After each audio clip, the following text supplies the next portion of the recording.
Hello' everyone, কি খবৰ সকলোৰে? নিশ্চয় ভালেই আশা কৰোঁ।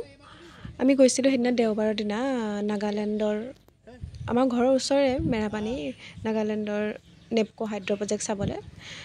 বোলো আপোনালোককো দেখাওঁ ভিডিঅ' কৰি। কি ধুনীয়া পৰিৱেশ চাওকচোন, আপোনালোকে আহিব। আপোনালোকো আমাৰ ইয়াৰ পৰা 1.5-2 ঘণ্টামান হ'ব বাট। বহুত ভাল লাগিলে গৈ। এয়া ওপৰৰ পৰা তললৈও যাব পাৰি বাৰু। অৱশ্যে এয়া ওপৰৰ পৰা আমি উঠি চাইছিলোঁ, ভিডিঅ' কৰিছিলোঁ। কি ধুনীয়া দেখিছেনে, সেউজীয়াই সেউজীয়া। আৰু এয়া মানুহজনে অলপ কৰি দিছিলে ভিডিঅ'টো শুনিব।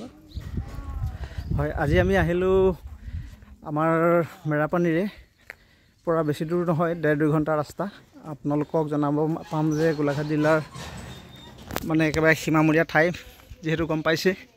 আৰু আমাৰ মেৰাপানীৰ পৰা 1.5-2 কিলোমিটাৰ আহি পায়ে পাহাৰ ষ্টাৰ্ট হয়। আৰু সেই পাহাৰৰ ওপৰে ওপৰে আহি আমি আজি আপোনালোকক দেখাবলৈ লৈছোঁ। এইটো হ'ল আমাৰ নেপকোৰ যিটো এটা প্ৰজেক্ট আছিলে নাগালেণ্ডত।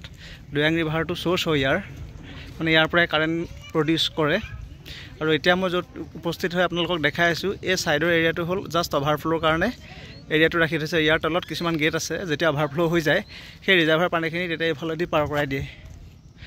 আৰু মেইন কাৰেণ্ট প্ৰডিউচ কৰা ইউনিটটো আছে সেই আগলৈ, আপোনালোকক জুম কৰি দেখাইছোঁ। তাতে আছে টাৰ্বাইনখিনি অৱশ্যে এতিয়া চাৰ্কুলেট হৈ থকা নাই, মানে কি হয় আমাৰ তেতিয়া সেইটো দেখাব পৰা হ'লহেঁতেন। আজি জাষ্ট আমি অকণ ভিউ এটাহে চাবলৈ আহিছিলোঁ।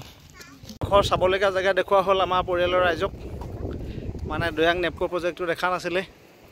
আজি আহিলোঁ আমি ইয়ালৈ, আহি পেলাই ইয়াৰ পৰিৱেশটো খুবেই ভাল, এটা ভাল ফিল লৈ যাব পাৰিছোঁ চবৰে। এইটো হ'ল মেইন ৰিজাৰ্ভাৰটো।